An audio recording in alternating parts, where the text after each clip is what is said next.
Welcome to This Explainer. Today, we are unpacking something absolutely mind-blowing together. How is it possible that the ancient doctrine of the Trinity is actually the ultimate blueprint for your human happiness, your daily relationships, and your everyday decision-making? Well, let's find out. If you've ever felt this deep, unquenchable hunger for connection, what we're about to cover explains exactly why. For a lot of people, the Trinity sounds like a dense mathematical puzzle. Three is one is three. It feels like this super high level theology that doesn't really have anything to do with our Tuesday mornings. But we're going to explore whether this concept is actually the exact nutrient our broken, hungry human hearts have been starving for. Is it just an abstract theory, or is it literally the key to true, lasting human happiness? So here's our roadmap for This Explainer. First, the ultimate central mystery. Second, our relational human DNA.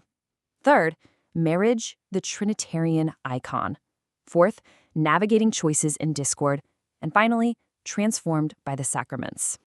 All right, let's jump right into part one, the ultimate central mystery.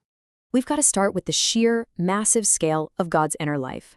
The Trinity is the central mystery from which every single other mystery of the faith flows. Before we can even begin to understand ourselves, we really have to understand the source from which we came. The Catechism defines the Trinity not as some isolated, solitary entity floating out in space, but as a communion of persons, Father, Son, and Holy Spirit sharing one divine nature. But here's the absolute secret sauce. They are bound together by an unending, eternal cycle of self-giving, loving faithfulness. The Father gives completely to the Son gives himself entirely back to the Father, and that very bond of love is the Holy Spirit. It's an infinite loop of perfect, unselfish love. Moving right along to part two, our relational human DNA. So here's where it gets really personal. This eternal cycle of love, it isn't just a fun fact about God. It is the very fabric of who we are. How do we toggle from the massive, infinite scale of God's nature directly to the intimate design of you and me? Well, Genesis 1:26 says, "Let us make man in our image." Catholic tradition has long read that plural "let us" in the creation account as a veiled early indicator of the Trinity. But what does it actually mean to be made in the image of a plural, relational God? It means we literally have relational DNA built right into us. You and I are not made for isolation. Our fundamental ground-level vocation is to engage in love. And this brings us to a really brilliant comparison. Because we're designed for authentic, self-giving love, trying to find fulfillment in selfish consumption simply does not work. Think about it like this. Trying to find human fulfillment outside of true love is like trying to get your daily nutrients from dog food. It just doesn't make sense for our nature. You might survive for a minute, but it's literally going to make you sick. When we try to satisfy our deep hunger for connection by just consuming things, using people, or hoarding power, we're going totally against our design. We are basically starving our own souls. Which brings us to part three, marriage as the Trinitarian icon. So how does this theological blueprint manifest in real life, especially in our closest relationships? How do we take this infinite cycle of love and bring it down to earth? This perfectly illustrates why marriage is valued as a permanent sacrament. The mutual love of a man and a woman actually becomes an image of God's absolute and unfailing love. Marriage is the purest, most ideal manifestation of this core human feature. It acts as a living icon of the Trinity itself.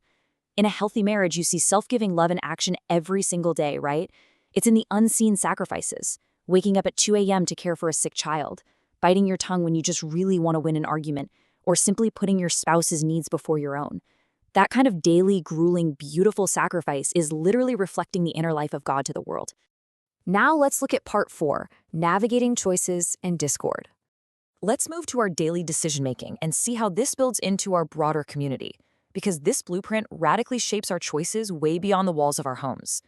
Because God is an eternal communion of self-giving love, a Christian simply cannot live in isolation or domination.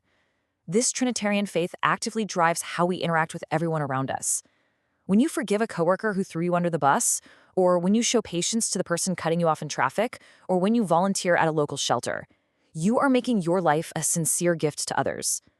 Recognizing the dignity of every single human person means we have a social responsibility to look out for what's best for them, even if it means sacrificing our own comfort. But what happens when we choose the exact opposite?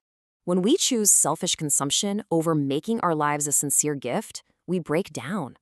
The Catechism teaches that grave sin separates us from the divine life, which causes a literal disintegration of our being. We fall apart. When we operate out of this voracious desire to possess, to control, and to consume rather than to give, we experience discord. That discord you feel in yourself, the tension in your marriage, the deep divisions in our communities, it all stems from this failure to live according to our Trinitarian, self-giving design. And finally, part 5, transformed by the sacraments. Okay, knowing all of this is fantastic, but let's be totally real for a second. How do we actually receive the grace to live out this demanding, self-giving love, especially when we face disappointment or when we're just plain exhausted? It starts with the very shape of our prayer. The ancient formula of the Church shapes our spiritual life as being directed to the Father, mediated through the Son, and united in the Holy Spirit. This isn't just pretty decorative language. It names the actual shape of Christian life. When you pray, you are quite literally stepping into the flow of the Trinity. You are participating in that eternal cycle of love, drawing strength from it to fuel your Tuesday morning choices. And this is beautifully summarized in one small, incredibly powerful phrase from the Church regarding the Eucharist. Become what you touch. The sacraments are not just empty rituals. They're transformative encounters. When you receive the Eucharist, you're being challenged daily to literally become the divine self-giving love that you touch. You're given the grace to actually live out that impossible standard of charity and patience in your community. You are finally being fed with the true nutrient your soul needs, instead of the dog food of worldly selfishness. To wrap all this up, the source material recalls the story of the 3 men in the fiery furnace. Instead of despairing, they stood together and sang praises to God. They lived out their true identity, leaning into their relational bond and faith, even in the face of death. So, I want to leave you with this question to ponder. In the fiery furnaces of your own life, in your daily trials, your relational conflicts, your moments of deep frustration, what are you going to choose? Will you choose the disintegration and discord of selfish isolation, or will you step into the unbreakable blueprint of self-giving love? The choice is entirely yours, and it is the absolute key to your original, lasting happiness. Thanks for joining me on this explainer, and I really encourage you to carry this blueprint right into your relationships today.